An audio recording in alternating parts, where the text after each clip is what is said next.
Why did the laziest person at work get promoted over everyone else? Everyone at the office knew Rachel was untouchable. Like, seriously, this woman showed up at 10:30 every morning with her iced coffee while the rest of us had been there since 8. She'd waltz past our cubicles, designer bag swinging, and head straight to her desk where she'd spend the next hour online shopping. Our manager Keith would walk by and just smile at her like she was employee of the month or something. "Good morning, Rachel," he'd say, while the rest of us got written up for being 5 minutes late from lunch. She never did any actual work either. When we had group projects, Rachel would volunteer to coordinate, which meant she'd send one email asking for updates, then take credit for everything in the final presentation. I remember when we had that huge quarterly report due. The rest of us stayed until midnight, 3 nights in a row, while Rachel left at 3 p.m. because she had a yoga class. When presentation day came, she stood at the front of the conference room explaining our findings like she'd crunched every number herself. The worst part was how she treated the junior employees, made them get her lunch, pick up her dry cleaning, even water her stupid desk plants while she was getting her nails done during work hours. This girl, Amy, fresh out of college, literally cried in the bathroom once because Rachel screamed at her for getting her the wrong kind of oat milk, and Keith just let it happen, actually encouraged it. Rachel has a very particular management style, he'd tell us during team meetings. You could all learn from her efficiency. Efficiency my ass. She was on Instagram half the day posting selfies from the executive bathroom. Then the announcement came. Keith was retiring and they were promoting from within. Everyone knew it would be either Tom, who'd been there 12 years and basically ran the department, or maybe Janet, who had just landed us 3 major clients. But no, Rachel got it. Regional manager, 60% pay increase, corner office, company car. The email went out on a Tuesday morning. "Congratulations to our newest regional manager, Rachel Foster," it said. "Her dedication and leadership skills have been invaluable to this team." People were literally speechless. Tom just packed up his desk that afternoon and never came back.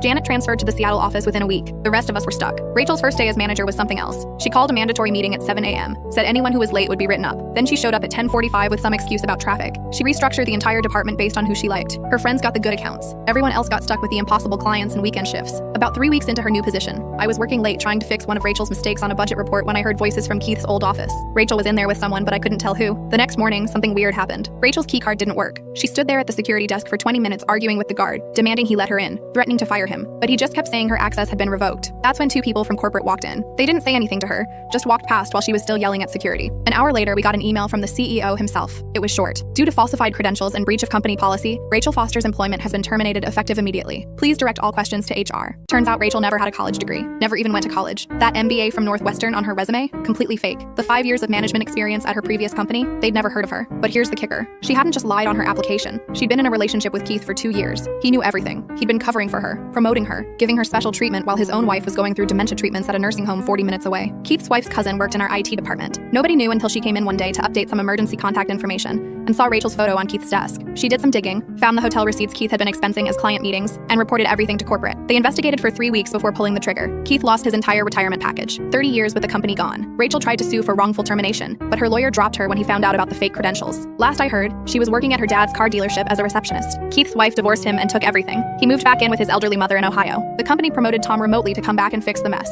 He made Amy assistant manager on his first day. She deserved it.